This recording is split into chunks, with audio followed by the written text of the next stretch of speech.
Welcome to Tunnel Talk, a No Facts, All Feelings wrestling podcast. I'm Allie. I'm Ann. And I'm Leah. We're giggly today. Good job, everybody. Thank you. How are you guys doing this week? Well, did you guys enjoy all the free time that we had with only one episode of Dynamite? It's crazy to not have a weekend show. Every week, Leah does me a kindness. So I do our schedule, but Leah puts all the matches from the week together for me. So I know what happened. And I went in to look at it this morning. I was staggered. I was like, this is 3 matches. This is nothing. What a delight. How free I feel. And can you imagine that when we started this podcast, that's what it was? Yeah, that's why we were watching Dark and Elevation all the time. And I don't think there was even Elevation when we started. No, actually. it was. It was literally just started because Paul White had just come into our lives. Yeah, the biggest man who ever lived. That's I believe. Right. That was a very early episode title. Yeah. But it was in its infancy. Yeah, its infancy. But it was we watched Dynamite, BTE, and then occasionally the YouTube shows when people we liked was on it, and that was what wrestling was. Yeah, It wasn't kind of this all-consuming thing that we were doing all day, every day. 15 hours of government-mandated wrestling. we hadn't even heard of Stardom. And this is what the Biden administration has spent the last 4 years working on. Instead of solving real issues. My brother has this thing where every time you complain about something really innocuous and without any kind of cause, he goes, "That's life in Joe Biden's America." So you just there's too much wrestling to watch.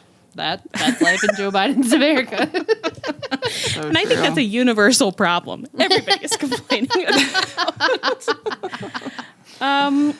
Anne, I did forget to check in with you about this earlier. Are you prepared to share what's making you happy this week?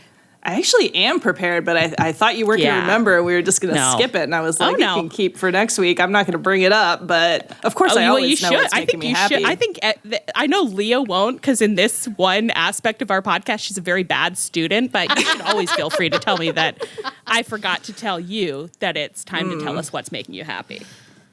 It's true, but no, I will tell you, I had been preparing. Although then when you didn't remind me, now I didn't prepare my little monologue in my head. But do you think you can do it off the cuff? We'll see. We'll see. We're looking at you so supportively. Thank you so much. I appreciate it. I need to hold the hands of my girls while I get into this. You have them. Yeah, a few years ago I went off caffeine because I thought it might help me sleep better, and unfortunately it did. So that was good. Unfair.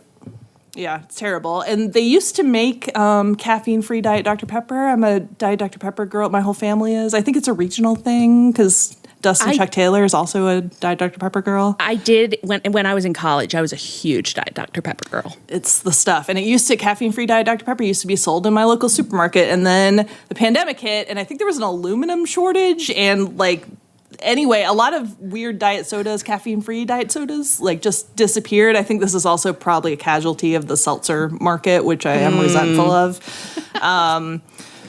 Yeah. So anyway, so I no longer could have Diet Dr. Pepper. But then I was like, well, if I have 1 in the morning, that's not so bad because it has a lot less caffeine than coffee. And then I started drinking actually Dr. Pepper Cream Zero. Oh, all right.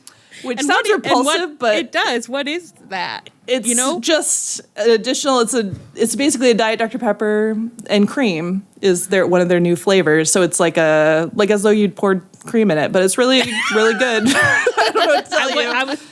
I've heard a lot of that's it's a Mormon / Utah thing, right? Is to go to get put milk in your. Oh, is it a Mormon thing? I did see a thing of a TikToker making fun of a TikTok video where they had a Diet Coke and then they poured cream in it, and she was like, "That's repulsive." But then she went and tried it and was like, "Oh, actually, I like it." I think it's a Utah Mormon thing, and I'm sorry, but those are pretty interchangeable. So if it's a big thing in Utah, it's probably because it's a big thing in the Mormon community. I believe. Although they can't have caffeine, I don't think so. Oh well, in that case, I don't friggin' know. Okay. Maybe they're doing it in a caffeine-free. Anyway, You're so drinking your creams. I'm drinking my Dr. Pepper and Cream Zero soda in the mornings, and it's so good. It's like I've been doing this for for 4 years-ish. I don't know when I landed on it. Probably less than that. Probably took me a while in the pandemic to adjust my life. But like honestly, when I'm going to bed at night, I think, but in the morning I can have my little treat. I can have my one caffeinated soda. I'm permitted. It's my little in Dr. Joe Pepper Biden's and America. Cream in Joe Biden's America. And I was out visiting my nephews, and I asked my brother. I was like, "Oh, do you have any Diet Dr. Pepper?" Because that was like our normal family drink. And he was like, "Oh yeah." And he was like, "Well, it's actually like Dr. Pepper and Cream Zero." And I was like, "Oh no, that's my favorite. That's even better. Like, don't apologize for that." So, Well, and that's what's making me happy. That's fascinating because I guessed it was going to be your capitalism purchase this week, and I was very excited to hear you describe that. Wait, what? Your Dustin capitalism purchase. Oh. I was not going to blow up my spot. Well, that's your what I'm spot. here for, baby. Thanks so much. I think people will really relate to what you're about to explain. Yeah, so like last week on Dynamite, there was a couple in the crowd wearing like what were clearly best friends sweatsuits, tracksuits, and I was like, haha, that's funny. And I was like, I wonder like if I could find them online, like how hard are they to find, right? So it's like a little Google excursion. So during Dynamite, I'm Googling. I find it on Amazon. It's an 80s hip hop costume, I think is what it's labeled as. All right. Okay. Okay. It's on sale for $40. It comes with some wristbands and sunglasses and an inflatable radio. A real bargain. It's clearly the exact best friend sweatsuit. I think it's really funny. And then I don't know what happened to me, but a few days later, I get an Amazon box, and I bought it. I bought it. It's comfortable. The picture that we received of Anne in this sweatsuit was so funny because her face was so smug She and looks so pleased cute, at the first same of all. time. She's an angel. So cute, absolute And angel. so but pleased also, with herself. She knew it, and she was like, "It's a comfortable sweatsuit." Look what I'm wearing. I forgot It's my I whole did new this. personality. I don't know why I decided to buy it. I just saw that it was cheap, and I must have been like, great, it's mine now. Now I have it in my home. Can I ask at what time of day you believe that you made this purchase and promptly forgot about it? It was during Dynamite. I think it was between 9 and 10 p.m. during Dynamite. That makes sense because there's a lot going on and a lot to monitor You're a little- in that period. Yeah, you're like there's a lot happening. I'm like in 3 different group chats. I'm watching the TV. I am purchasing best friends course, sweatsuits without just- noticing. The finger slips for a mere second, and suddenly the tracksuit is in the mail, and you're immediately having to look at the learning tree again. So who could blame you? Yep, that's exactly what happened because I did completely forget, and then I was like, I don't think I ordered anything. What is this? So that was quite a little surprise when I opened it up. Wow. Well, those are two beautiful things to be making you happy this week, and Thank you so thank you, much. Leah, for holding Anne accountable and making sure that Yeah. she shared that. And even when you brought it up, I'd forgotten again that I have it. I'm like, what capitalism purchase are you talking about? I literally don't know. I said that, and you looked at me blankly, and I was like, "The Dustin purchase," and even then, there was like another second before it's you were like, "You Dustin right." purchase. It does not want to stay in there. It doesn't sound right. It doesn't sound right that I own it, that I paid $40 American for it, plus An tax. 80s hip hop costume. A bargain at twice the price, it sounds like to me. All I need now is I need someone to do a little caricature sketch of my face to put on a decal so I can like apply it to the jacket. I bet we have an artistic friend who could do that. Oh yeah. I bet we could rustle that up for you. Rustle it up. Yeah. Be great. Okay, well, that's a little project for us this week. Girls, let's talk wrestling. Let's talk manly graps, as it were. Still a little punchy. I didn't like that. Didn't like it. Okay, let's talk. Wrestling. I hate Let's that one, talk actually. wrestling. You like that better? No, I don't. I like it worse. Say what you said. Okay, we're talking about the New Elite. Dynamite opened with the special New Elite credits again, which we all loved. We got a vignette early in the show in which Matthew and Nicholas were driving little JB and Okada to school and stole Tony Khan's parking spot at the venue. And they also had kidnapped a cameraman who I think was in the trunk. Was he in the trunk of the SUV? Anyway, we got a hospital promo from Kenny in which he basically was like, well, seems pretty rude that you did this to me. But yeah, he didn't seem very like deeply betrayed. It was just kind of like, guys. I do think it has to be like a little bit of a consequence of being friends with the Young Bucks where you're like, they can't help it. That's true. I should have seen it coming. Boys. Yeah. A scorpion's going to do what a scorpion's going to do. And it did look very much like, oh my God, well, I guess we'll deal with this at another time. And Kenny must also be a little bit like, well, they got there first. I mean, it was a flip of the coin whether it was going to be me or them. So true. He did say, though, that he seemed to have finally remembered that he is also an EVP. And he said, well, if you guys are abusing your EVP powers, okay, maybe I can abuse my EVP powers. So he said that he was going to set an Anarchy in the Arena match for Double or Nothing with the New Elite on one side and 4 men of his choosing to comprise Team AEW on the other side. And so he said that the first 2 men that he would choose were the greatest tag team in AEW history, possibly the greatest tag team in all of professional wrestling history. 2 guys that had the courage to step up to you, FTR. We didn't like hearing that. We suspected it was coming. I hope they're scanning his brain while he's in the hospital. Listen, a lot of people have tried to hold Tony Khan accountable for how he's treating the wrestlers, how he's taking care of them, like medically, but I think that something needs to be done. There's no way they should have let Kenny record a promo while he was clearly high. He was on a lot of pain meds. He was in pain. He was saying wild shit. He was vulnerable. He was vulnerable, and he was taken advantage of. Who put a camera in front of him when he clearly was out of touch with reality? Yeah. You know how they say in vino veritas, but in pain meds, lies. In pain meds, yeah. Everyone says that. In fentanyl, in morphine, in opioid, lies. Lies. Absolute lies. I also loved Kenny just like now being like, I think that I also have power, especially because like, I mean, Kenny's always working, but like that stream that he did where he was like, well, I don't really have power. I've never had power. I have an EVP title, but I don't make decisions. They don't really let me make decisions. And I love the kayfabe idea that like his Twitch chat where like, Kenny, you are an EVP though. Like you could. They can't tell you what to do. And then he just sat there and was like, I think I do. I could seize the means of production. I had said last week, I think when we were watching Dynamite, I was like, I really want to see like Kenny be like, I'm an EVP too. I also can make crazy decisions, and to have him and the Bucks like sketches of them backstage just like fighting over like minor production issues because they're just jockeying for power, which I think would work because of. I think you should explain this, Leah, that the one time that you were trying to remember who had founded AEW and you were like, it's like, I was telling my best friend, me and Sarah were telling our mutual best friend about Cody leaving.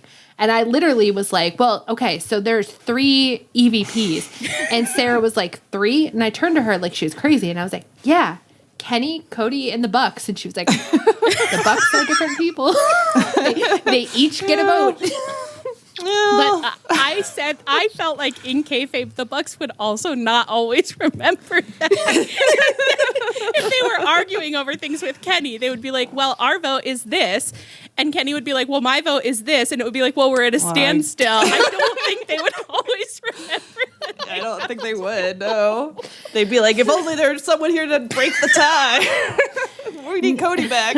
Not that I really want AEW to do WWE references in this current situation, but I did just read someone saying that like when Vince was still there, he and Triple H were like fighting for power, where Triple H would like change one minor production thing, and then whoever he changed it with would go back and tell Vince, and Vince would immediately put it back.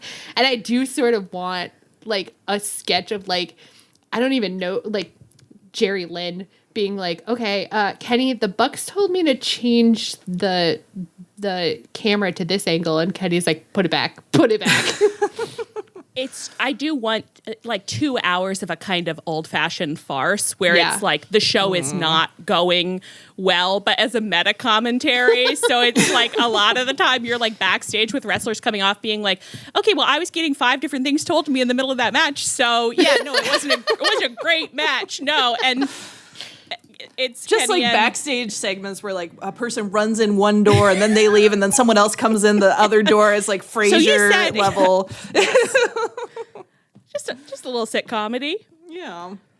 All right, what are we even talking about? Oh, FTR. Okay, so then at the end of the show, we had the New Elite come out and give a little in-ring promo where, you know, they were just like, we're in charge now. And Nick said, he was speaking to FTR in the ether. He said, good luck finding 2 other people with big enough balls to face the Elite. We run this damn show. So, of course, FTR immediately come out, and Dax FTR says, I knew going into this fight, it wasn't going to be easy to find a couple of guys willing to fight against the EVPs of this company. But after a little bit of convincing, those big balls you're talking about, I think I found a couple guys who have big enough balls for the job. I personally didn't enjoy the idea that FTR had been backstage for most of the show looking for big balls. Seems like an HR violation. I don't know. And what's annoying is if it was any other tag team, we would have thought that was funny. For sure. Yeah. But my heart is stone about FTR. I can't. I honestly can't believe it. I know. Although we did say that their match against the Bucks was good at the last pay-per-view, which I thought was extremely broad-minded of us. It was, and we were very magnanimous about it. People should give us a lot of credit for that. Well, the fact that we're being rewarded for that by having to watch another one is fucking absurd. It's absolutely absurd. I don't know why it's happening. Well, look, the other 2 men come out who will be on the team, and they're Eddie Kingston and Bryan Danielson. And so let's step back and let's just talk about like the makeup of Team AEW here. What are your thoughts? These are the we're supposed to be rooting for this group. It's crazy. Eddie, sure, absolutely. 100% Team AEW. FTR, absolutely not. Especially when it's like they were the most, like when we're having this whole punk thing in the mix, like they were the most undermining of AEW. Yeah. Like Dax did his whole podcast. I can't get over it. And then Danielson, I think you could get away with if the other 3 guys were extreme AEW original guys, but like he's real borderline even then.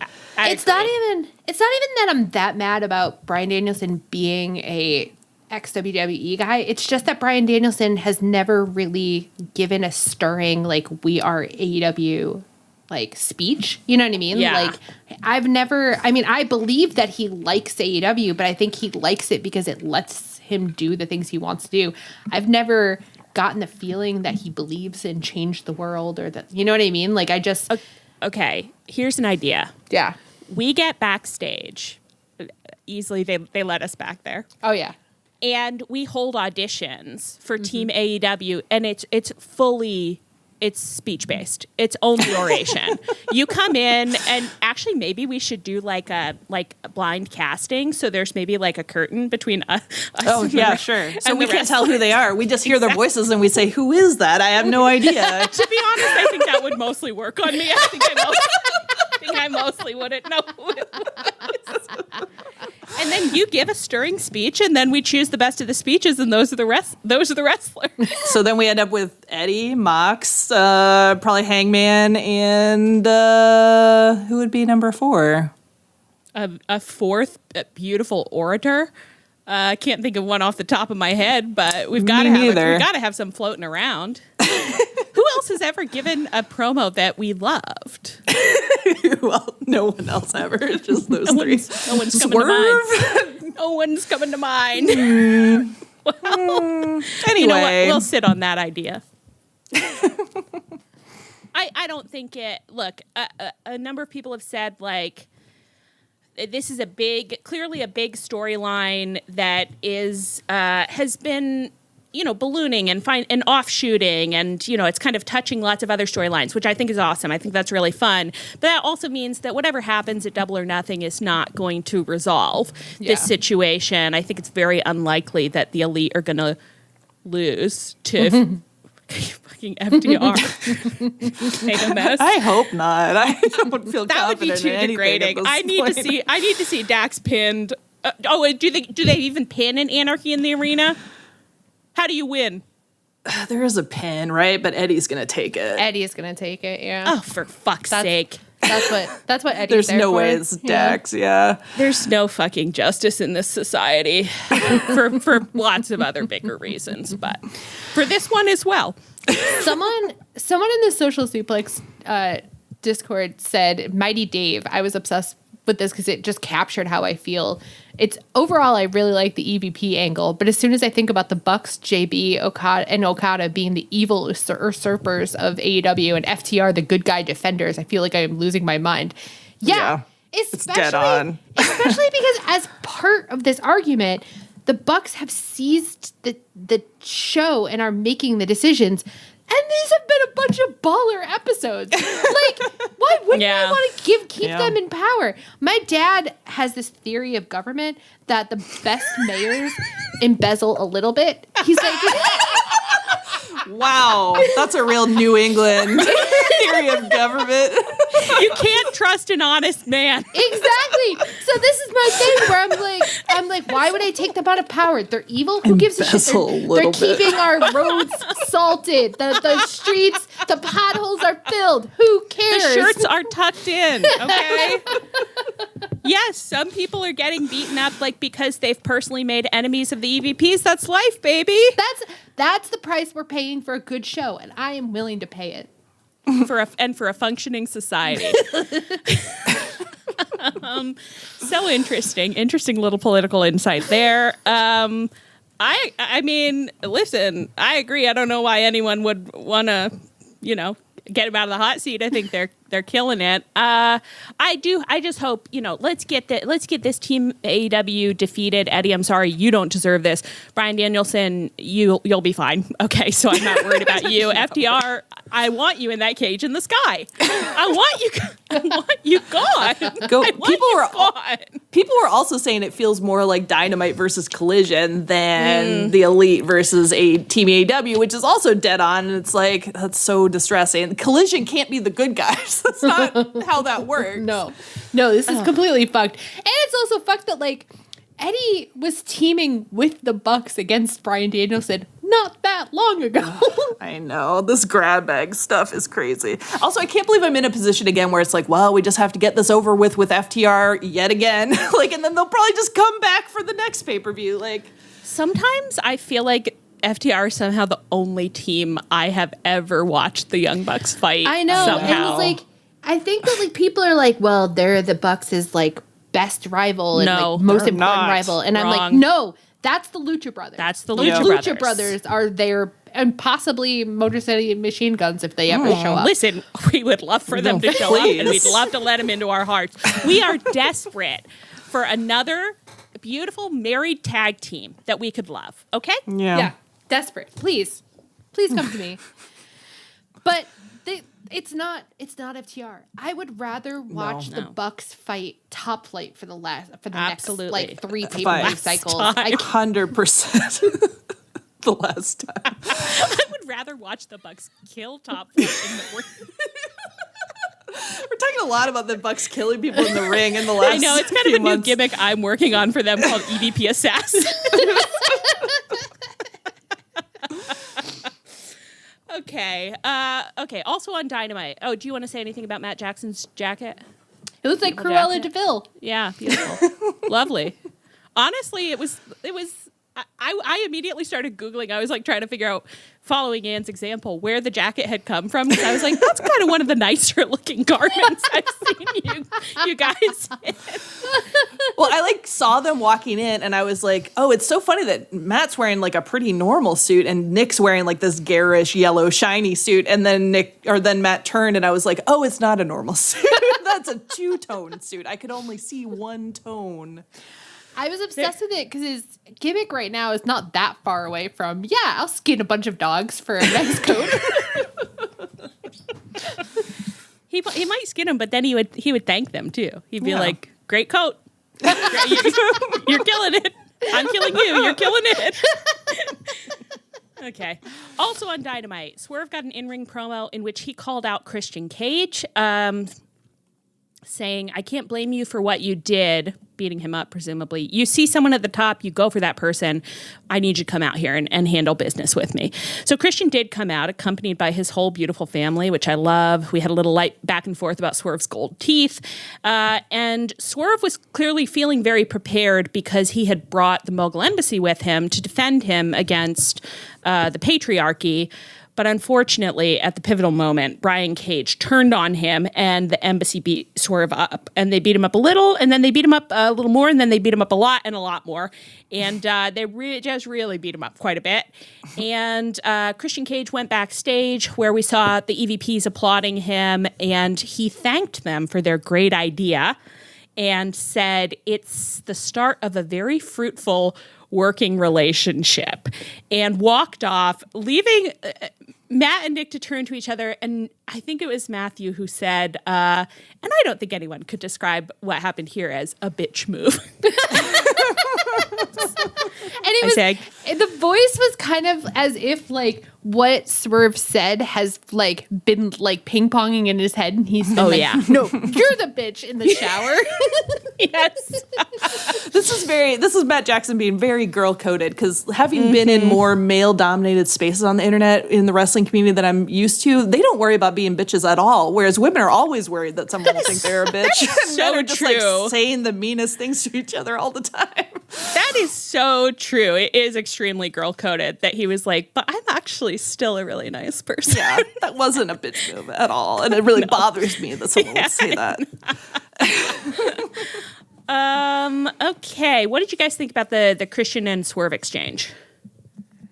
It was a little more generic than I was hoping from them, but I think overall, like, they both delivered it well. Like, it was totally fine. Like, I didn't have any beef with it at all. And this whole, like, the embassy turning on Swerve, I'm very interested in, because I think Swerve with no minions and maybe having to, like, take stock of himself could send him in, like, a more clear, like, babyface type direction. Yeah. And if he needs to, like, make friends instead of having minions and goons, like, that could be an interesting little character development. So I think it, like, sets him up where it's like, hopefully it'll pay off and he'll do something interesting with it. But I do think it's like a good direction, potentially. Yeah. Yeah, I think it was one of those things where it's like they were working backwards in the wrong way, where it's like they needed the embassy to turn on Swerve. And so Christian was just there to like knock over the first domino. And it's kind of, it wasn't enough about Christian, but it was fine. They needed to do that, so. To give Brian Cage credit, I like on Twitter later, he was like, he retweeted something Swerve said and said, yeah, you took the wrong Cage to Wembley. And I like had this moment where I was like, oh, that's a good reason to be like, hey, we were your goons, but part of that, like, the reward system is supposed to be that you like it trickles down, and you're not. I mean, as Reagan taught us, trickle down economy don't work. It don't work. Yeah, no, but so he's like powerful commentary from Brian Cage if you think about it. And he sees in the means of production. You know, he gets it. Great character work from Brian Cage. But yeah, so like for him to be like, you know, here you are, you're the world champion. What have we got? We've gotten nothing out of this. Fuck this is actually a pretty good motivation. So, yeah.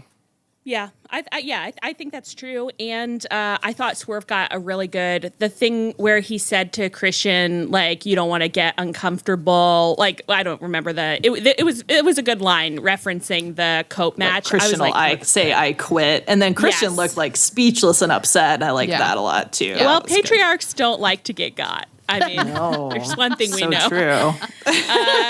So I really liked that. I thought that was zesty. And I agree. I'm very interested to see like to watch Swerve take stock of the landscape backstage without support. I don't know if he's still going to have Prince Nana. I did have the reaction of like, we can't lose Prince Nana. He's done nothing wrong. Like Prince Nana, he's just danced and sometimes helped cheat, but that's okay. It's just, he's just a fun guy. Yeah, he can't lose Nana. I'll be very upset if he doesn't have Nana anymore. I'm so attached to Nana because I was talking to Sarah about something and Sarah was like lightly annoyed about something she had read where somebody was like, like Toni gave Swerve Nana, and Sarah was like, "No, Swerve took Nana. No one was using him. He was languishing on ROH. Nobody was using him, and Swerve saw that he was being underutilized, and Swerve was like, no, this is what's happening. And so now I'm like, yes, like."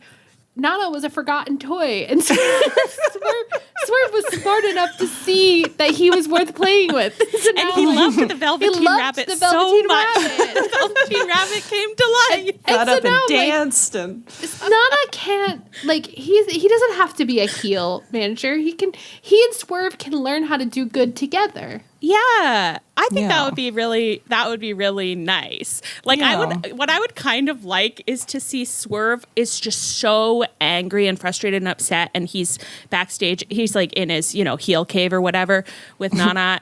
I guess it's like maybe it's like his world champion dressing room or something. And a heel cave kind of implies it's like a man cave kind of situation. It's like baby faces have most of the backstage, but there is a heel cave for them to go do cram what they need to do. Anyway, he's pacing and he's being like, "Oh, I'm gonna find. They're gonna be so sorry because I'm gonna find like the meanest, toughest, hardest guys on the roster, and I'm gonna make them my minions, and then we're gonna get these guys." And I want Nana to be like, "I've got an idea, boss.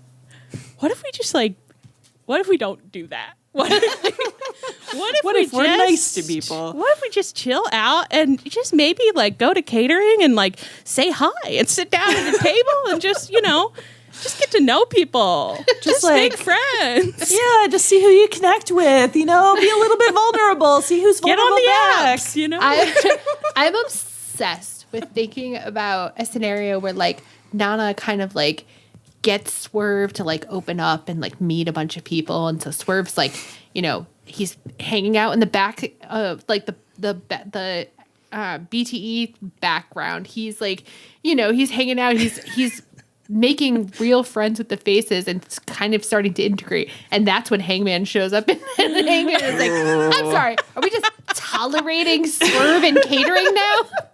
And that it would be a great heel opportunity for Hangman to be marching around catering, knocking people's trays off their table, being like, "You people disgust me. How can you hang out with this man after what he did?" And they're just being like, "Okay, well, we've all kind of sometimes done really bad stuff. We're wrestlers.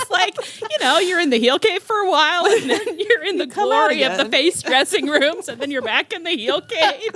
And they're just being like, "And he's pretty fun actually, and he's been really chill." Hangman's not gonna like that. He's not gonna like that. Gonna like that. If you come back from leave and it turns out someone's kind of taken over your job and they're friends with all your people, very upsetting. Especially if they broke into your house and threatened your baby. Yeah, it actually would especially then.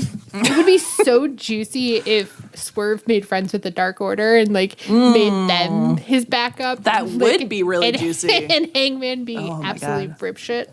That'd be amazing. And if Alex and John Silver are yeah, Swerve is nice to us. He talks to us. He pays attention to us. Yes. We haven't seen you in 8 months. He asks how we've been doing. Mm-hmm. He seems interested because Swerve is learning from Prince Nana. Prince Nana is helping Swerve learn how to have functional relationships and friendships backstage. Yeah.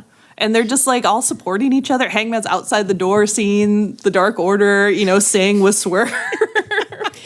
Do you ever tune into what we're saying and just contemplate explaining this to I don't know, Dave Meltzer and just being like, no, they learn how friendship works. That's what wrestling's all about, Dave. I think that Dave Meltzer would be confused by it, but that we are right. And it is what most of wrestling is when you get right down to it. He's like, none of that has happened. None of that is, I don't know why you guys are talking about it so much. None of it's happened. Okay. Any other thoughts about Swerve or the Elite? I don't think so. Okay, let's move on, girls. Serena Dweeb got a live promo this week in which she said that she had 2 strokes last year, but the crowd didn't care that much.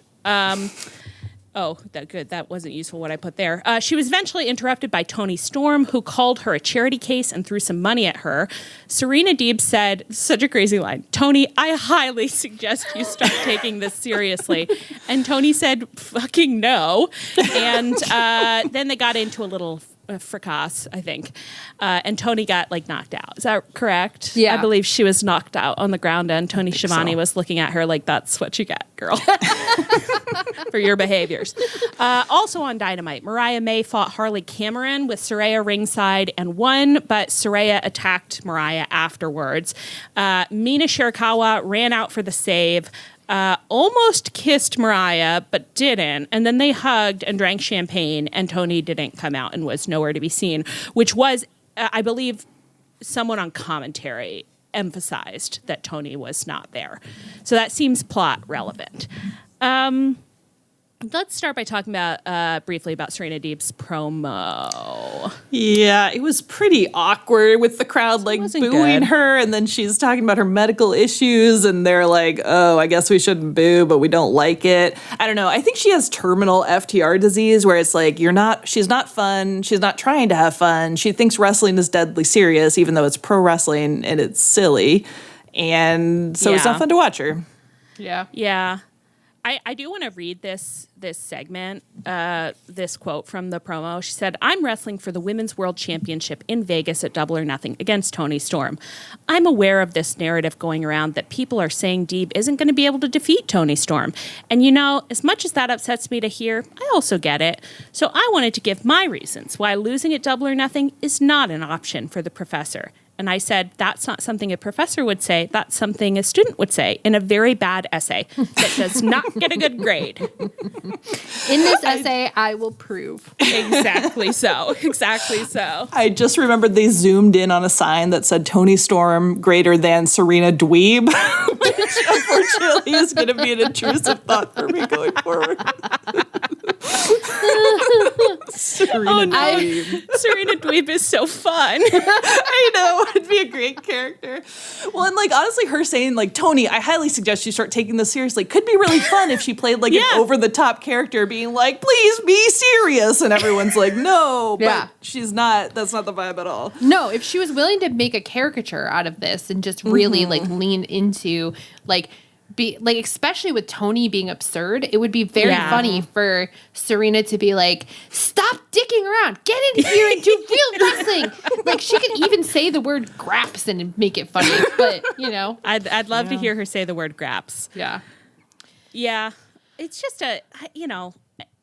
it's at a certain, what can you say? She really does. We've never really seen her try anything in the promo or gimmick department. I know that some people pointed out that she used to do a little bit of a professor gimmick where she would do her squashes, but it would be Professor Dweeb is teaching you how to squash, I guess. And it's okay, well, that doesn't work for me, brother. I'm gonna need to see a little something more than that for a gimmick to work for me. Yeah. And she just never really plays with it. And I am sorry. I think it doesn't feel that good for me as a viewer to be as a human being, I don't want any human beings to have 3 strokes and not know why they had them. Okay. But it is uncomfortable for me to watch this promo and just be like, well, you can't just say that to me and expect that alone will make you somebody that I'm interested in or want to root for here. It's unfortunately, it is insufficient. No. Yeah. Yeah, it definitely needs more than that. Yeah. I wish I had saved Aaron Rakowski's tweet about where he was like, what did he say in her voice where it's I've had 3 seizures. Well, you maybe should get a tincture. Oh, that was Trevor Dame. Oh, Trevor Dame. Yeah. Yeah, that one was very funny.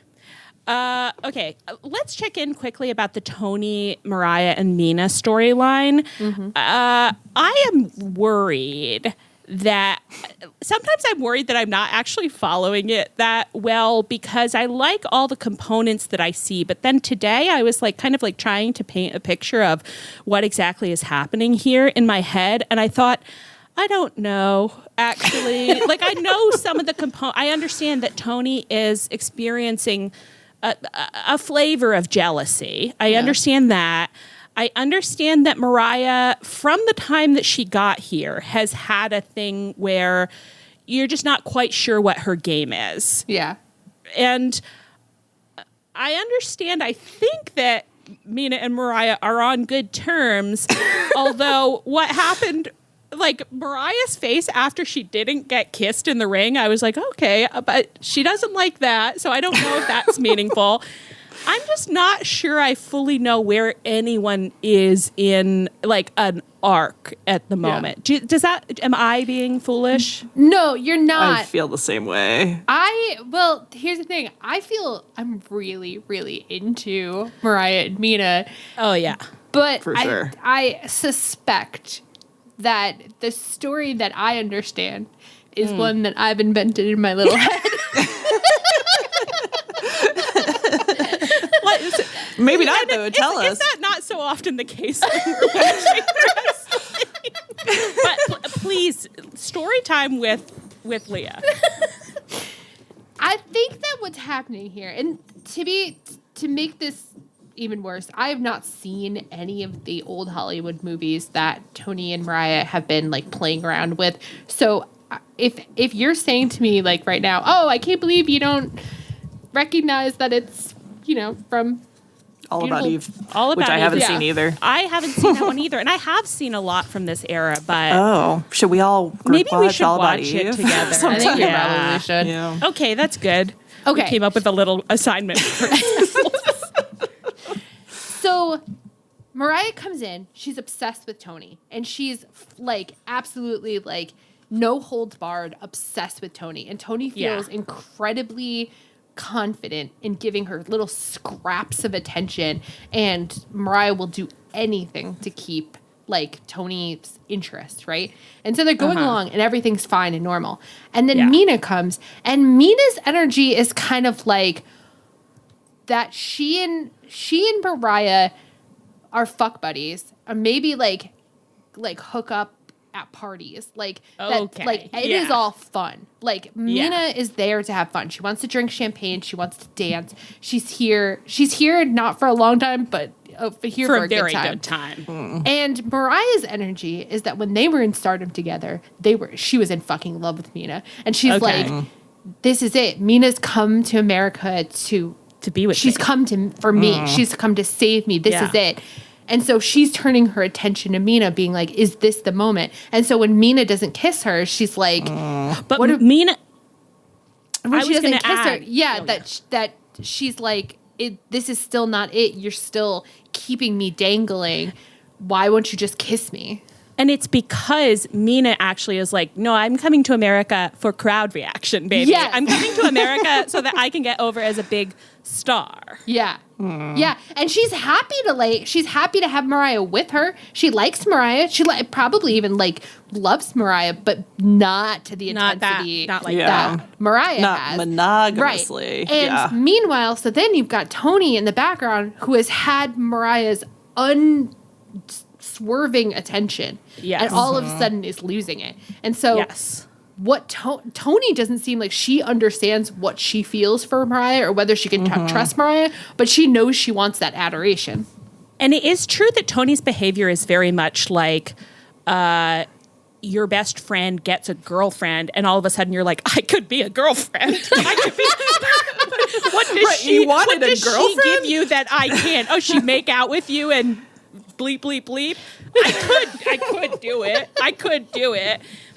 I mean, that all checks out for me. I agree that I have no idea if it's what. Yeah. I think that the Mariah Toni dynamic, I do understand. I don't know the All About Eve reference, unfortunately, but I understand from like a talented Mr. Ripley dynamic where it's like, erotic mirror love. Yes. Of wanting Yes. to become Yes. someone, and also you want them, that's not exactly what she's doing. Anyway, yeah, it's, none of this is a complaint because we're so happy with everything we see on screen, but I do sometimes think, like, should I be getting a few more little clues about where people, what people want at any given time? Because I don't always know that. I don't always know this is what I'm trying to get right now. So our friend Mary Yuxura, I don't know if that's how she pronounces her username, but tweeted something where she was like, men are looking at the Mina, Mariah, Toni storyline and saying, is there lesbian subtext there, as if it's not text. And I was like, are men actually asking that question? That's then wild. What do they think is happening here? It's because they've been watching wrestling this whole time and they're like, well, that's all platonic. So this is pretty platonic. But if it's platonic, what do they think? What is the text? Yeah. Right. Describe to me what you think is happening if it's just, I don't know. I'm very Mariah and Toni have been gal pals for some time now. So let's start just normal friend jealousy with It is. kissing. Of course, it's an intoxicating psychosexual soup. Oh, yeah. Of yeah. course. Yeah. And Leah, I have to tell you the story the yarn you just spun for us. And most of that seems baby. pretty textual to me. Yeah. It's not made up. I think No. to me, what I've been feeling I don't know if I'm following this, is maybe just that it hasn't really progressed the last 2 weeks or so. It's just kind of been, it's not really a complaint. I think the thing that I am not sure of is if I was writing this movie or a TV show, it would have to come to a point where Mariah has to choose between Mina and Toni, but Mariah can't choose Mina because she don't go to this school. So eventually Mina's not going to be there. So instead you have to ask yourself, what does Mina represent to Mariah that she would choose as a alternate to Toni? And that I don't know the answer to. That could be her own unique identity, though. Yeah. It's she's not becoming a clone of Toni, but she's because she and Mina, it's they're in love as two individual people and not mirrors of each other. So you could kind of go that direction. Yeah. Yeah. Mina does not want to love herself. Mina wants to love Mariah for Mariah's. So exactly. This is where I think that the talented Mr. Ripley touch point is not serving me that well because maybe Mariah just murders Toni and then it's when I'm looking at it through that lens, I'm yes, she shows up and the love that she feels and the way that she wants to be this person is real, but becomes increasingly toxic and fucked up because it's just I want to be you, so you can't be you anymore. And I don't know, I guess I had kind of thought, I was surely that's where this must end. Although I don't know what it would mean for, she trailed off, not really sure. Well, I think, I think it seems like we're following it fine, mostly fine. I think that we are, but I'm very interested to see where they're going. But I'm not at a point where I'm displeased at all yet. Where I'm eventually you are gonna have to go somewhere, but that's okay. I'd like a few little character insights at this point. I'd like some kind of little check-in to be this is where these people are at in terms of their desires at this moment. Yeah. Mm-hmm. And even some more face acting, just a little. And Mariah did some great face acting when she didn't get kissed. She looked confused and devastated about it. Yeah. All three of these women are capable of really good face acting. Been loving what they've been doing. Yeah. Yes. Okay, let's move on. Let's talk about Big Cope. He opened Dynamite with a promo in which he beckoned the camera close and said that his mind has been wandering to bad places. And so, therefore, he asked Toni to make his match versus Brody King a no DQ match. I'm not sure it's a straight line for me between those things, but it seems. I guess he wanted to do dark violence. Is that? Yeah. He wants to beat him up with trash cans. A really classic wrestler thing where they're Toni, I actually feel bad in my body, so could you give me a match so I don't have to feel my thoughts anymore? Thank you. If I bleed, I think I'll feel a lot better. I'll feel a lot better. Can I just go hit something for a while? It's so funny to imagine going to your boss and being like, Toni, I've been wrestling with dark impulses this week, so I was hoping that I could be allowed to use as much plunder as I desire in my match. And Tony's just like, yeah, sure. If you think that'll help, like, I guess we could get you to a therapist or something too. Big Cope's like, I think the plunder will do it. Like, we've got a great EAP program, Copeland. No, okay. Malachi Black also got a promo in which I missed all of this because the second that man starts talking, my brain goes to Mars. Yeah. Like, I'm just crazy. Not there anymore. I can't process what his speech, like when he's talking and I'm like, I have no idea what he's talking about. I went and rewatched it after you like wrote the little summary in here and I was like, oh, that is what he's saying, but he's saying it in such a way that it makes it impossible to really stick onto, and he's telling it like it's a little parable. He's like, there once was a boy. It's just like, Malachi, cut it out. His gimmick should be that he starts talking and he just kind of puts his opponent to sleep. His promos would really be improved if he would like do his whole deal and then like someone would walk in and be like, what are you talking about? Like make it like a True Detective season 1 thing, where like someone says like, it's a metapsychotic. It's like, what is your problem? Why would you say something like that? It's all dark around him and then at the end, someone turns on the lights and he's just in the basement. And right. Just like, dude, have you just been down here in the dark this whole again? It's like there's some weird stuff. kind of like a sad high school girl listening to Conor Oberst lying on the couch crying about how your friends don't like you. That's what's going on down here. And he's like, no, I've actually been doing a lore promo. It's been some really rich, robust lore that everybody loves. It's my lore promo, Dad. Leave me alone. Anyway, I guess he said that he thinks that Cope's true nature is, quote, vile, cold-hearted, and evil. So he wants to bring Copeland to the brink of death so that he may live again. Like, what does that even mean? It's so stupid. I don't know. It's kind of some kind of like mad scientist Frankenstein vibes there. I must kill you. So that, anyway, whatever. So Cope did beat Brody King. Really long match, but it's fine. It's okay. Brody then immediately started attacking him again. So Kyle O'Reilly ran out for the save.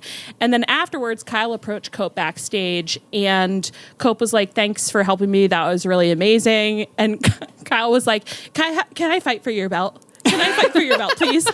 And I loved Adam Copeland just being like, dude, did you just save me so you can fight for my belt? And then he was like, well, yeah. I mean, I will let you. But it was a little bit of a vibe of like, okay, well, that's like one of my 13 reasons now, buddy. Like, you don't even want to be, I'm going to heel turn. You don't want to be friends. You just want my GD belt. And it was like a little bit like, wow, you cheapened the save? You cheapened that moment? The sanctity of the save. Thought we were building something, but I guess it was transactional for you. Kyle's really out there hustling. He's like, if Tony Khan won't give me a title shot, I'll start saving whoever I can, I guess. Yeah, and Kyle was doing some quite intense face acting, which was I thought was a little out of the norm of what he's been up to recently, because he's had 2 modes recently. One is 1,000-yard stare, like I'm looking into the grimness of my own past and contending with the evils that I have done. And then the other one is where he gets that kind of blank, like, psycho face, where he's just like, hi, I'm Kyle. I'm a nice guy. I'm happy to be here. But this one, it's so nice, actually. It's so nice that you're here. Yeah, his vibe during that promo was so weird because he also was speaking a little fast. Where he was like, "Can I fight you? Can I fight you Saturday?" And it's just like, what is happening, buddy? Right now? Please. I did not understand from this promo. I'm worried that I sound stupid tonight, but I really don't know what to expect from him going into this match. Like, I'm like, are you going to try and eat him in the ring? Maybe. Like, are you going to fight honorably because you really are being a good boy? Maybe. Are you going to do some other crazy horrible thing I just haven't thought of yet. That seems more likely than the good boy thing, but who knows? Yeah. It's really it's hard to know what he's trying to convey because you're like, well, he's conveying someone who doesn't mean what he's saying very effectively, but is that because he's doing bad acting or is it because he means like he's a little weasel snake? I don't know. I don't know why he's somehow like the most egregious offender in this category in all of wrestling, because there's so many people who will say things and I'm like, yeah, that was horribly acted, but I think I understand what's going on here. Kyle for the past, ever since he's come back, and again, love him to death, obsessed with it. I can't get enough of this guy. Every single thing he does, I just think, what is your game? What is this? I truly don't know. No. Like, I'm like, what do you want me to be feeling right now? I guess we'll see. I guess we'll see what happens when we're back in the trenches on Collision this weekend. I do kind of want him to make it his gimmick where, like, you know, next he runs out to save Okada, and then Okada's like, thanks, I guess. He's like, can I have a shot of the Intercontinental belt? It's like, I'm going to get a belt. I'm going to rescue every belt holder in this company. It'll be Matt Jackson's pleasure to be like, guards, clap him in irons. Clap him in irons and take him to the heel cave. Take him to our deepest, darkest dungeons, guards. I want so bad for Kyle and Matt to interact again. I know. The best part of the Undisputed Elite. When I think about the things that they were getting up to back then, their relationship was so fucking funny. So funny. We're on the same side, and like every time they're in the same room, Matt looks like he's like gonna turn into a cat and scratch this guy's eyes out.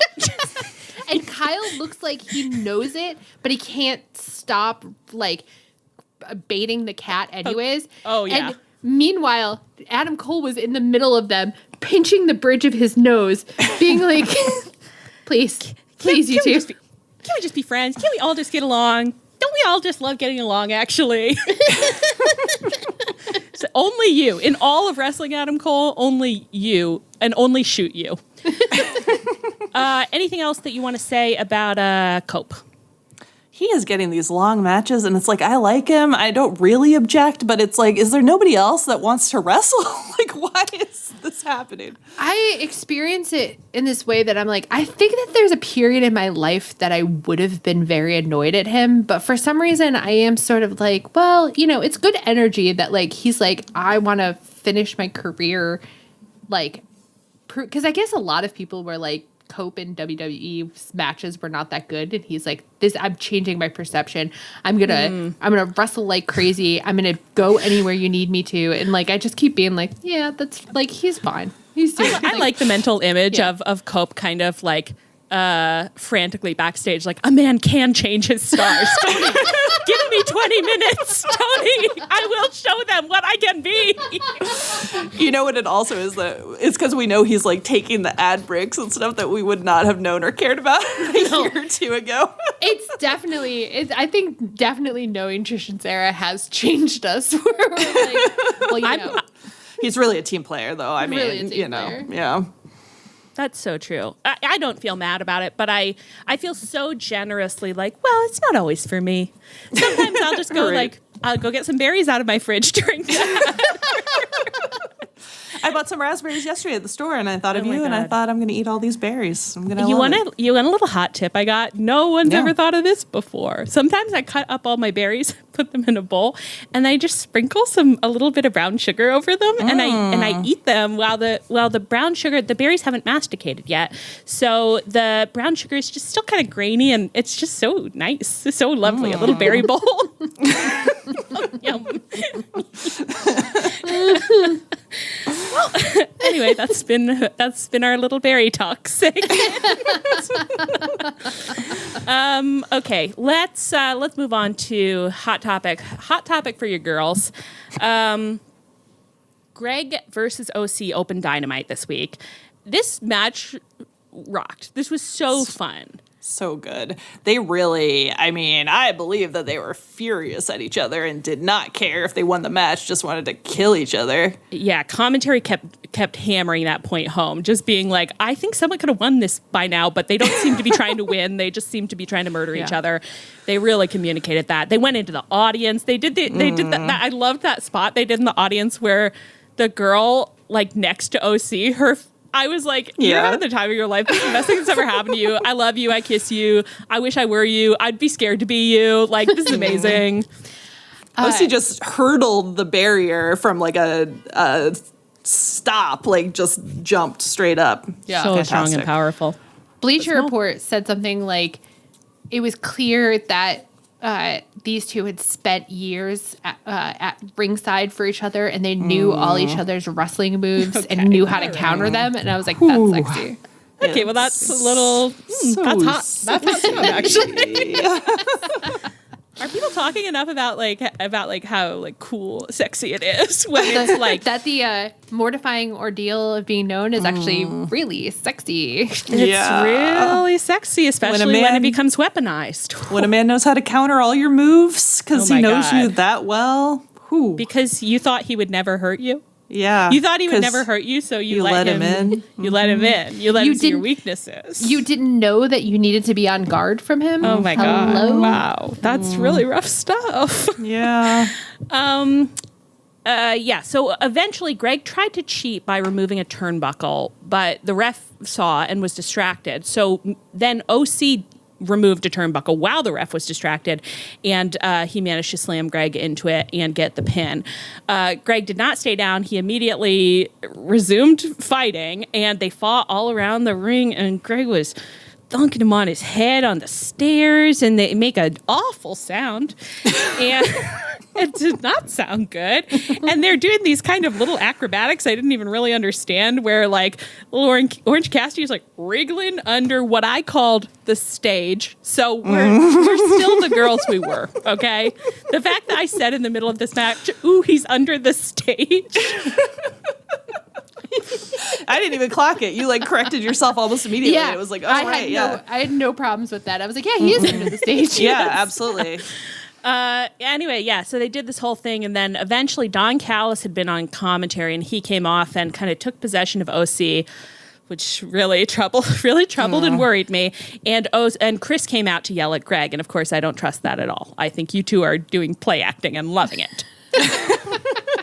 I'm obsessed with it because it's like Greg being like, yeah, of course, Orange Cassidy, a face, would get scouted by a heel manager. Of course this would be happening. Of course, like, Orange Cassidy, the revered face that everybody loves, fucking cheats and wins. Like, of course all of this is happening. Like, and he's right, like that promo that he gave after where he was like, he's a narcissist, as all of them are. I was like, all your faves. All your faves. Yeah.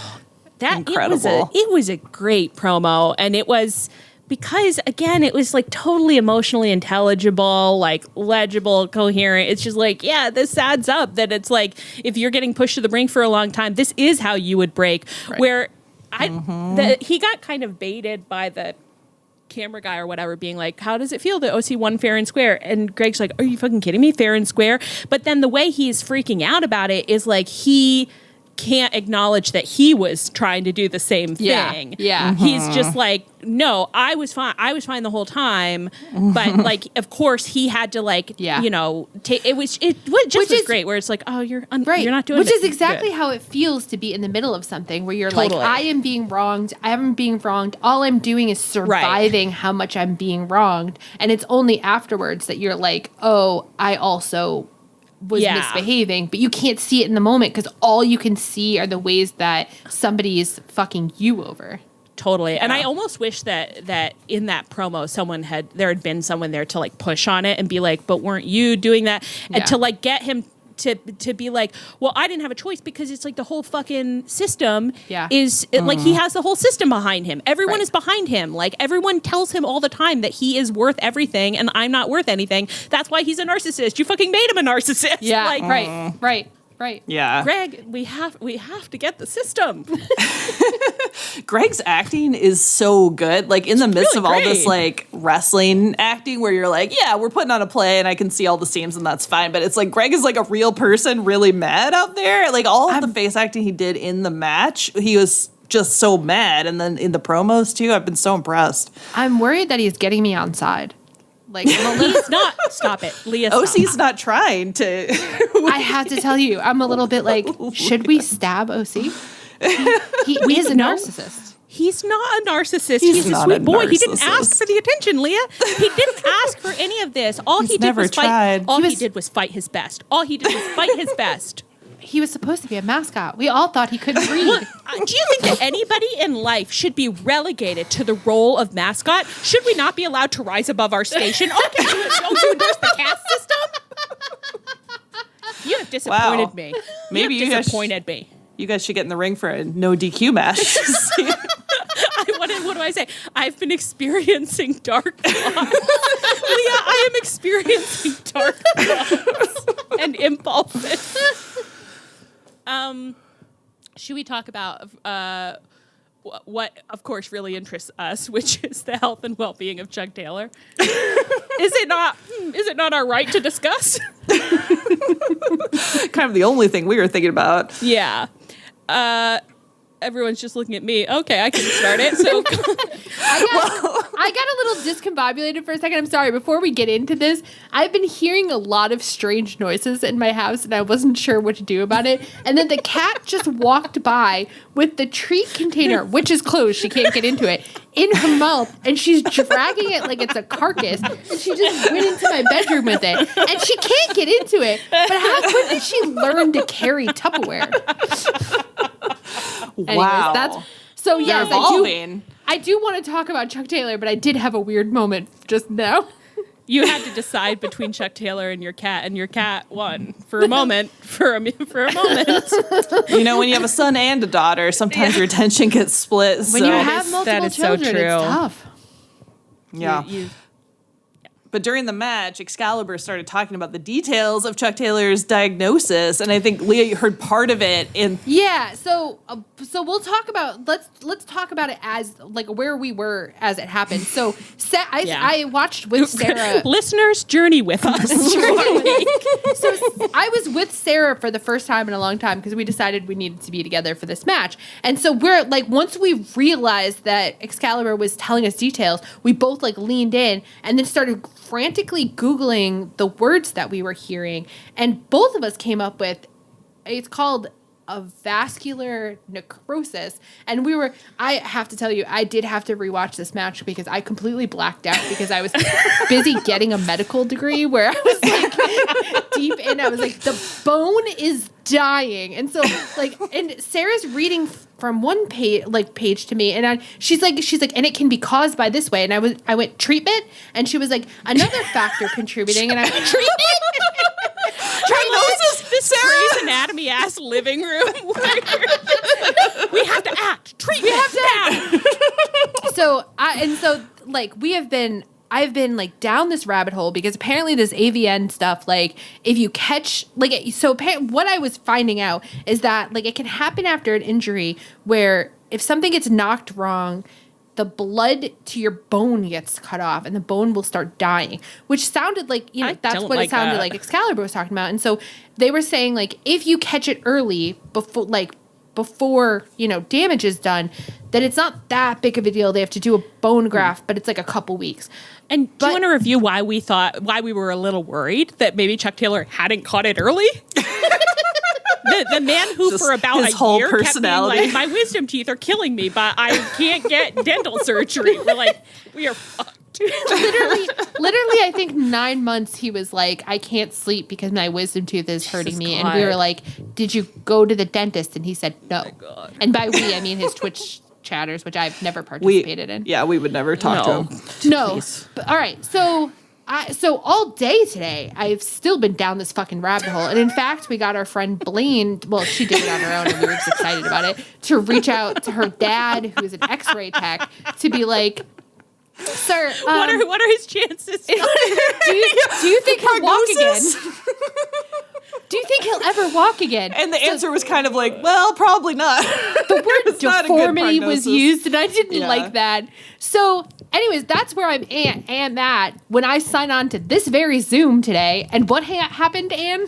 Yeah, so Leah was saying this all when we were watching, and I had totally missed it. Kelly were saying that because I was watching the match, I guess, whatever. But okay, humble brag.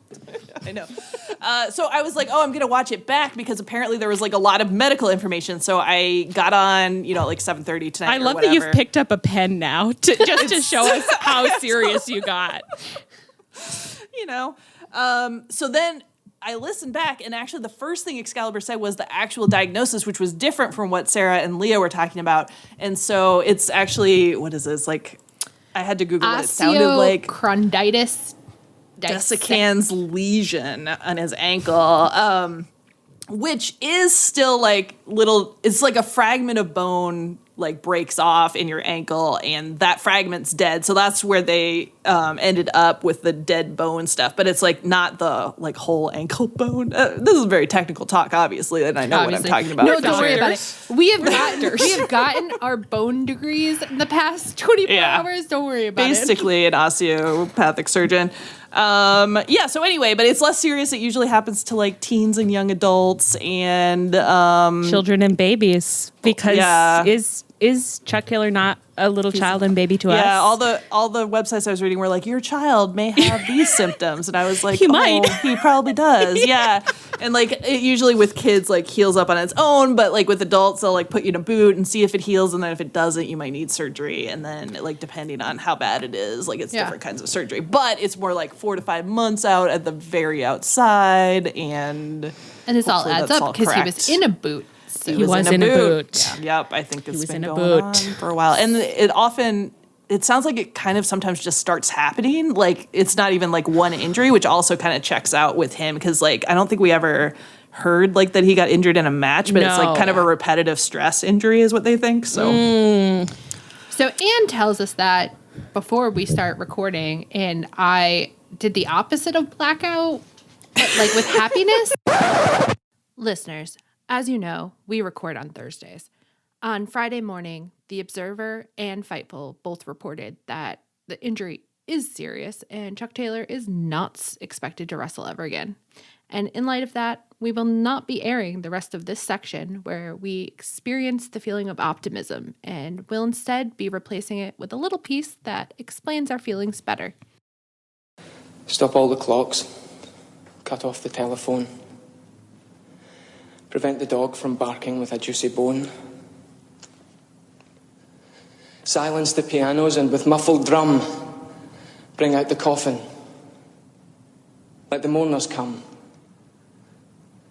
Let the aeroplanes circle moaning overhead, scribbling on the sky the message, he is dead. Put crepe bows round the white necks of the public doves. Let traffic policemen wear black cotton gloves. He was my north, my south, my east and west. My working week and my Sunday rest. My noon, my midnight, my talk, my song. I thought that love would last forever. I was wrong. The stars are not wanted now. Put out every one. Pack up the moon and dismantle the sun. Pour away the ocean and sweep up the wood. For nothing now can ever come to any good.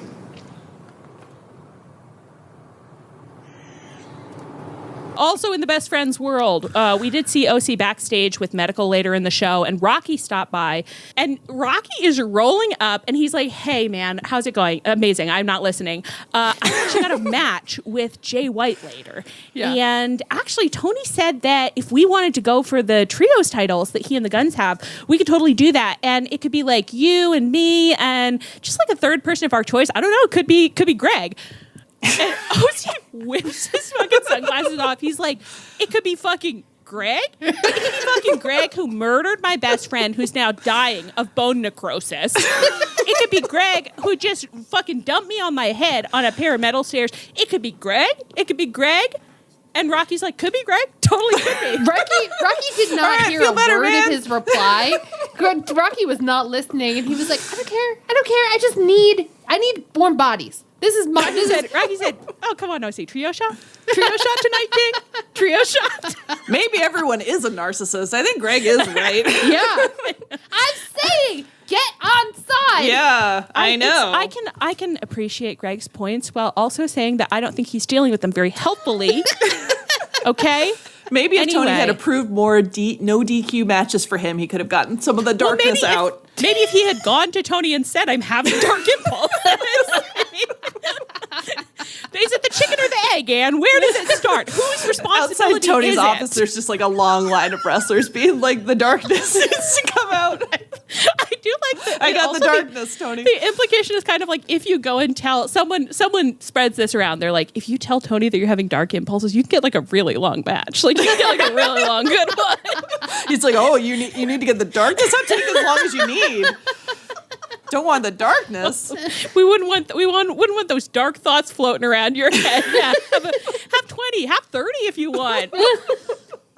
Anyway, okay, so then later in the night we get this backstage segment where was it Lexi Nair? I think it was. I think it was the new girl. I can't believe that we have a new person whose name I'm supposed to learn. Can onboard the name of Lexi Nair. It took me like 3 years to get there. She does not have a lot of personality. Sorry, Lexi.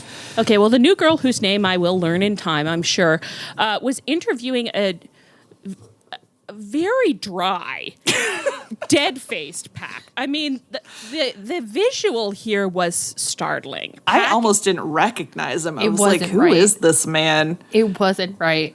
You immediately thought, like, this is animal abuse. You are mistreating him. Like, what, you let him get this dry? This isn't safe for him. His skin, his hair, they're all going to start flaking. It's like you go over to somebody's house and they're like, oh, I have some cool terrariums with some reptiles. And you look in and you're like, they need misted. They're not. They can't survive this. These are way. not healthy. They need. Where's your little sprayer? We need to spray this man down because he is. That's why he doesn't look like he's with it right now. He doesn't have the nutrients that water gives him. No, he can't breathe. We're Bryan Danielson and John Cena's house being like, this aquarium is too small. They're all dry. They shouldn't be in here. This isn't right. They're all dry. Jesus. Excessive dryness, excessive wetness, it all upsets us. I wish everyone could just find the right moisture level and stick to rhymed, which was really beautiful. Oh. I was thinking today that it's like wrestlers are like plants, right? Where different plants need different levels of moisture, and they need, some of them, they need to dry out all the way before you water them again. But some of them, you've got to keep them quite moist all the time. Yeah. If an OC was as wet as a Pac, like, you might get some mold issues, Yes. He could He'd drown. have root rot. Which he might. Rot. At this point, at this point, he probably does have root might rot. be dealing His with some energy root rot. last night was root rot. He got said, some Greg root rot. gave me root rot. Okay. Anyway, so then Jay White comes by with the guns, and he mocks Pac for a while, and then I refuse to read that quote. That's unacceptable. And then he goes to have his match with Rocky, and Rocky loses to Jay White, but afterwards the guns start beating him up anyway, which I always think is so mean. Like, when it's like, well, he lost. Like, right. Is it necessary? Really? Like, if the heel lost and is mad, I understand it. But if the heel won, it's like, can you just go get an ice cream? This is so cruel and pointless and needless. But anyway, so then Pat came out to save Rocky. So the implication, when we rub our little brain cells together, does seem to be that Rocky and Pac and OC will fight the Bullet Club Gold for the trios belts, which I'm only interested in if what OC does in the match is mostly sit by the ring and cry. Like if he is just kind of slumped over against the ring, like slow crying the whole time. Yes, I'm tagging him in, and he just waves them Just off because he's so crying good. so much. Yeah, that would be okay. Yeah. That's true. Yeah, I've been so, like, the best friend storyline has honestly been executed so well so far, other than, of course, my panic attacks over Dustin's career. But this whole, like, oh yeah, let's throw OC with Pac and Rocky feels like just traditional nonsensical OC booking where it's like you just grab some men, you put them together, it doesn't really make sense, it doesn't really tie into anything, so hopefully it will tie into something because I don't like it. I'm worried that that's going to be the fucking Double or Nothing match, and I want the Double or Nothing match to be a Greg OC rematch. Yes, give me emotional I wanted them to have a dog catharsis. collar match. Yes. Oh my God, Leah. Leah. Oh my God. Okay. Ooh, we're gonna need to take some time to onboard that idea. I agree that I would rather see that, but I'm also not super worried. And of course, it's like Lucy in the football, like, so they could do anything to me. But I'm not that worried that the storyline's going to go off track at this point because they laid breadcrumbs for a long time that turned out to actually be breadcrumbs that were leading to something. And because of what we know about, what we think we know about Dustin's ankle necrosis, we believe that there's a period where he won't be around, and we think that he will come back. So it's like you got a lot of time to fill. So you're going to have to do some stuff with him that isn't like directly related to the storyline, because that's how the best storylines work. It's like you get like a big chunk of them, and then you back burner them, and then you get a big chunk, and then you back burner. So I'm feeling optimistic. But of course, be careful. Tread lightly with our favorite storyline. Tread lightly with our emotional support storyline. Yeah. Well, we don't have our emotional support wrestler anymore. No, at I mean, present. So we don't have reserves. Like, No. there's no well of reserves. We were putting up with Chuck being the world's happiest manager while OC did absurd. And I thought we were being really brave about Really it. very brave. Really Yeah. brave. So the only way I'm going to accept this trio, like, with good spirits is if Dustin is ringside with a plate full of oranges saying, "Good game, guys." He can't be ringside with a plate full of oranges right now. The man is suffering physically. He is getting surgeries. He should With his- limp out post-surgery. with his peg I don't leg. think he should. I think he should stay home and heal. I think he should stay home and safely. I think he should do some pre-tapes from home with a plate of oranges, maybe. I agree that he could do some pre-tapes from home. I keep thinking, did any of you ever read this children's book called What Katie Did? Yes. Did you really? Yes. Maybe. Or have you talked about it before? It sounds vaguely familiar, but I don't remember. It could be either, but I believe the plot is that it's like Katie is kind of like headstrong and, she's always getting into trouble. And then eventually in the book, she like does something crazy on a swing and like breaks her back and becomes an invalid and is just like stuck in bed for a long time. And so she has to learn a lot of new mental and emotional skills about like patience and how to, it was kind of a, like a little moral story for children.